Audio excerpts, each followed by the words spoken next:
ధన్వంతరి నమః. Dear friends, నా పేరు professor doctor T Venugopalarao, Ojas Ayurvedic centre, Chikkadpally, Hyderabad. Friends, ఈరోజు జుట్టు రాలడం అనే సమస్యకి అద్భుతమైన ఆయుర్వేద తైలము ఈరోజు మీరు చూస్తారు. ముఖ్యంగా జుట్టు రాలడం అనే సమస్య చిన్న పెద్ద ఆడ మగ అనే తేడా లేకుండా చాలా మందిలో ఈ మధ్యకాలంలో మనం చూస్తున్నాం. దానికి ఆహారానికి సంబంధించిన కారణాలు కావచ్చు, తర్వాత లైఫ్ స్టైల్కి సంబంధించిన కారణాలు కావచ్చు, ఏవైనా ఉండనియండి. తర్వాత న్యూట్రిషనల్ డెఫిషియన్సీకి సంబంధించిన కారణాలు ఏవైనా ఉండండి. దీంతో ఆందోళన మొదలవుతుంది. తర్వాత రకరకాల తైలాలు అంటే హెయిర్ ఆయిల్స్, హెయిర్కు సంబంధించిన న్యూట్రిషనల్ ప్రోడక్ట్స్, ఇవన్నీ కూడా ప్రయత్నాలు చేస్తూ ఉంటారు. కానీ కొంతమందిలో హెయిర్ ఫాల్ సమస్య అనేది తగ్గకుండా ఉంటుంది. సో ఇలాంటి సమస్యను మనం పరిష్కారం చేసుకోవడానికి ఆయుర్వేదంలో ఒక అద్భుతమైన తైలము, దాని పేరు ఆదిత్యపాక కేశ తైలము అంటారు. ఆదిత్యపాక కేశ తైలం. ఫ్రెండ్స్, దీని గురించి నేను వివరంగా చెప్తాను. దీంట్లో మీరు చేయాల్సింది ఏంటంటే, మీరు ఒక 4 రకాల మూలికలు మీరు తెచ్చుకోవాల్సి ఉంటుంది. దాంట్లో మొట్టమొదటిది జటామాంసి. దీన్ని మార్కెట్లో కూడా జటామాంసి అంటారు. ఆన్లైన్లో కూడా మీకు జటామాంసి పేరుగానే దొరుకుతుంది. ఇది ఒక చెట్టుకు సంబంధించిన మూలిక, చాలా సుగంధభరితంగా ఉంటుంది. ఇది మీకు జటామాంసి పౌడర్ ఈ చూర్ణం రూపంలో కూడా దొరుకుతుంది. లేకపోతే జటామాంసి కూడా మీకు మార్కెట్లో కనుక దొరికితే మీరు తెచ్చుకొని దాన్ని గ్రైండర్లో కానీ మిక్సీలో కానీ వేసి సన్నటి పొడి చేసుకొని మీరు పెట్టుకోండి. రెండవది అతి మధురము, ఎస్టి మధు అని ఆయుర్వేదంలో అంటారు అన్నమాట. అతి మధురం అని తెలుగులో అంటారు. సో ఈ అతి మధురం కూడా పొడి మనకి మార్కెట్లో దొరుకుతుంది. అతి మధురం పౌడర్ లేదా లిక్వరైజ్ పౌడర్ అని అంటారు. ఈ 2. తర్వాత మెంతులు, అందరికీ తెలిసిందే. మెంతుల గురించి చెప్పాల్సిన అవసరం లేదు. మెంతులు మనకు వంటల్లో ఉపయోగపడేది, మన వంట గదిలో ఉండేదే. ఈ మెంతులు కూడా మంచిగా గ్రైండర్లో వేసి పొడి చేసుకొని ఉంచుకోండి. తర్వాత 4వది గంధ కచూరాలు అని మార్కెట్లో దొరుకుతాయి. కచూరాలు అని అంటారనమాట. గంధ కచూరాలు లేకపోతే కచూరాలు అంటారు. ఇవి కూడా మీకు మార్కెట్లో దొరుకుతాయి. అవి కూడా మంచి సుగంధభరితంగా ఉంటాయి అన్నమాట. అవి రూట్స్ అనమాట, ఒక చెట్టు యొక్క వేళ్ళు. మీకు చిన్న చిన్న వెడల్పాటి ముక్కల్లాగా మీకు దొరుకుతాయి. వాటిని కూడా తీసుకొచ్చి మీరు మిక్సీలో వేసి పొడి చేసుకొని పెట్టుకోండి. సో ఈ 4 మూలికలు రెడీ అయిన తర్వాత ఒక్కొక్క దాన్ని 50 గ్రాముల చొప్పున మీరు కొలుసుకోండి. ఈ జటామాంసి ఒక 50 గ్రాములు, తర్వాత అతి మధురం 50 గ్రాములు, మెంతుల పొడి ఒక 50 గ్రాములు, తర్వాత గంధ కచూరాల పొడి ఒక 50 గ్రాములు. వీటన్నిటినీ సమాన నిష్పత్తిలో కలిపేసి ఏం చేయాలంటే, ఒక 1/2 లీటరు కొబ్బరి నూనె తీసుకోండి. ఈ 1/2 లీటర్ కొబ్బరి నూనెలో ఇది కలపండి. కలిపిన తర్వాత దీంట్లో ముఖ్యమైన విషయం ఏంటంటే, దీన్ని మనము పొయ్యి మీద కానీ మంట మీద కానీ వేడి చేయకూడదు. దీనికి ఆయుర్వేదంలో మనకి చెప్పిన పద్ధతి ఏంటంటే, మీరు ఈ తైలంలో ఈ పొడులన్నీ వేసిన తర్వాత ఒక పెద్ద గాజు బాటిల్ తీసుకోండి, గాజు సీసా తీసుకోండి, లేకపోతే గాజు వెడల్పాటి ఏదైనా గ్లాస్ కంటైనర్ తీసుకొని దాన్ని ఎండలో పెట్టాలన్నమాట. చూడండి మీరు డియర్ ఫ్రెండ్స్, ఇప్పుడు మనకు మంచి ఎండలు ఉండే ఎండాకాలం కదా, ఏప్రిల్ మే.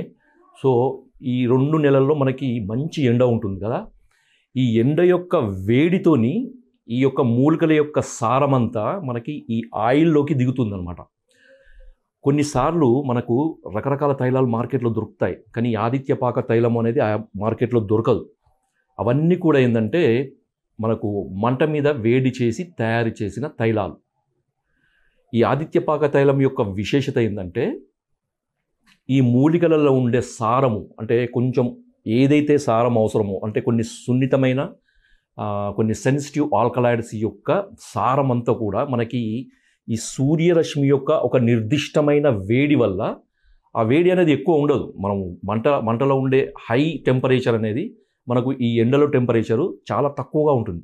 ఆ మాత్రం టెంపరేచరే ఈ తైలంకు సరిపోతుందన్నమాట. ఎందుకంటే ఆ మాత్రం ఉష్ణోగ్రతకే మూలికలలో ఉండే సారం అనేది ఈ కొబ్బరి నూనెలోకి వస్తుంది. అంతకంటే ఎక్కువ వేడి అంటే మనము మంట మీద కనుక వేడి చేసి తయారు చేస్తే దానికి అవసరమైన ఎసెన్షియల్ కొన్ని సూక్ష్మమైన సున్నితమైన ఆల్కలైడ్స్ అనేవి ఎగిరిపోతాయి అన్నమాట. ఆదిత్యపాక తైలం యొక్క విశేషత ఏంటంటే, దాంట్లో ఉండే ఈ హెయిర్ ఫాల్కు సంబంధించిన కొన్ని రకాల ఔషధ గుణాలు అనేవి తొందరగా మనకి ఈ తైలంలోకి వస్తాయన్నమాట. అయితే తైలాన్ని మనము ఎండలో పెట్టినప్పుడు జాగ్రత్త తీసుకోవాలి. ఒకటి ఏంటంటే దుమ్ము పడకుండా చూసుకోవాలి. తర్వాత దీన్ని 7 రోజులు కంటిన్యూస్గా ఎండలోనే ఉంచాలన్నమాట. సో దానికి మీరు సరైన జాగ్రత్తలు తీసుకోండి. ఏదైనా పురుగు పుట్ర పడకుండా, లేదంటే దుమ్ము ధూళి అలాంటివి పడకుండా మీరు ఒక గాజు పాత్రలో తీసుకుంటారు కదా, ఆ గాజు పాత్ర మీద ఇంకొక గాజు ఏదైనా పెట్టేసేయండి గ్లాస్. సో దానివల్ల ఏమవుతుందంటే మనకి ఈ ఎండ వేడి అనేది మనకు డైరెక్ట్గా ఈ తైలంలోకి తగలవడం వల్ల ఏమవుతుందంటే ఒక రకమైన వేడి ఉష్ణత ఆ తైలంలోకి పోయి దాంట్లో ఉండే సారమంతా కూడా ఈ కొబ్బరి నూనెలోకి దిగుతుంది. 7 రోజులు ఖచ్చితంగా ఉంచండి. అందుకనే మనకి సూర్యరశ్మి వేడి ద్వారా తయారయ్యే తైలం కాబట్టి ఆదిత్య పాక తైలము అని అన్నారనమాట. సో దీనికి నిర్దిష్టమైన గుణాలు ఉంటాయి. ఏదైతే మంట మీద తయారు చేసిన తైలాలకు ఉండే గుణాల కంటే ఒక 100 రెట్ల గుణాలు దీనికి ఉంటాయి. ఇలా తయారైన తర్వాత మీరు 7 రోజులు ఉంచిన తర్వాత ఏం చేయండి అంటే మీరు దాన్ని వడపోసేయండి. మంచి సన్నటి ఏదైనా క్లాత్ లేదంటే ఏదైనా ఫిల్టర్ కానీ ఏదైనా తీసుకొని దాంతో మంచిగా దాన్ని వడపోసుకొని ఒక బాటిల్లో పెట్టుకొని ఉంచుకుంటే మీకు ఈ తైలము రెడీగా ఉంటుంది. ఒక అద్భుతమైన ఆదిత్యపాక తైలము, కేశతైలం, ఆదిత్యపాక కేశతైలం తయారైపోయింది మీకు. సో దీన్ని వాడే విధానం ఎట్లా అంటే ప్రతిరోజు కూడా రాత్రిపూట ఓన్లీ మాడుకు మాత్రమే తగిలే విధంగా ఆయిల్ను అప్లై చేయండి. అరచేతి నిండా తీసుకొని దాన్ని మాడుకు మొత్తం బాగా మంచిగా మసాజ్ చేసేయండి. ఆ మునివేళ్ళతోని మంచిగా స్కాల్ప్లోకి ఇంకిపోయే విధంగా, మాడులోకి ఇంకిపోయే విధంగా మీరు మసాజ్ చేసుకొని రాత్రంతా ఉంచుకోండి. అవసరమైతే మరుసటి దినం తలస్నానం చేయొచ్చు, లేదా కొంతమంది బయటికి వెళ్ళాల్సిన అవసరం లేకుండా ఇంట్లో ఉండే వాళ్ళైతే మాత్రం మీరు అలాగే ఉంచుకోండి. 3 రోజులకు ఒకసారి స్నానం చేయొచ్చు, తలస్నానం చేయొచ్చు. లేదు మేము రోజు బయటికి వెళ్ళాల్సిన అవసరం ఉంటుందంటే మీరు ప్రతిరోజు ఈ రాత్రిపూట తైలం అప్లై చేసుకొని నెక్స్ట్ డే మార్నింగ్ మీరు తలస్నానం చేయొచ్చు. ఈ తలస్నానం కూడా మీరు ముఖ్యంగా మీరు కెమికల్ బేస్డ్ షాంపూస్ కానీ ఇలాంటివి ఏమీ వాడకండి దయచేసి. ఎందుకంటే ఈ కెమికల్ బేస్డ్ ఈ షాంపూస్ కానీ ఈ హెయిర్ వాష్ సంబంధించిన ఏదైనా ప్రొడక్ట్స్ కనుక వాడినప్పుడు ఏమవుతుందంటే ఈ తైలంలోకి వచ్చిన ఈ సెన్సిటివ్ ఆల్కహాల్ యొక్క ప్రభావం పూర్తిగా పోతుంది. ఈ ఆయిల్ అనేది పని చేయకుండా పోతుంది. కాబట్టి డియర్ ఫ్రెండ్స్ జాగ్రత్తగా ఉండండి. సో ఈ హెయిర్ వాష్ కొరకు మీరు ఏం చేయాలంటే మీరు కుంకుడుకాయ, మీరు తల స్నానానికి వాడతారు కదా కుంకుడుకాయ లేకపోతే శీకాకాయ, వాటితోని మీరు తల శుభ్రం చేసుకోండి. శుభ్రం చేసుకున్న తర్వాత తల ఆరిన తర్వాత ఇంకొకటి ఏం చేయాలంటే గుగ్గులు ధూపం అంటారు, మహిషాక్షి గుగ్గులు అంటారు కదా, చాలామంది తెలుసు. ధూపం వేస్తారు ఇంట్లో దేవుళ్ళకి, లేకపోతే పూజలలో, లేకపోతే గుళ్ళల్లో ధూపం వేస్తారు.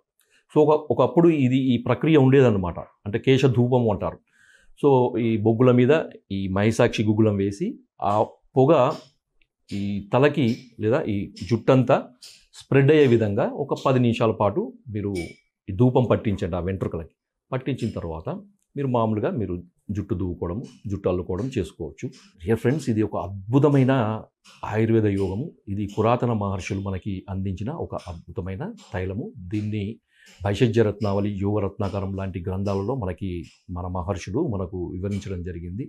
ఆదిత్యపాక తైలంలో ఇంకా వాడే ఇతర మూలికలు ఉన్నాయి. కొన్ని దొరుకుతాయి, కొన్ని దొరకవు. కాబట్టి సింపుల్గా దొరికే మనకు ఈ మూలికలతోని మనం ఈ తైలం తయారు చేసుకోవచ్చు. క్రమక్రమంగా మీరు వాడుతూ ఉంటే ఏంటంటే ఒక 3 నుంచి 6 వారాల్లో మీకు ముందుగా హెయిర్ ఫాల్ అనేది ఖచ్చితంగా తగ్గుతుంది.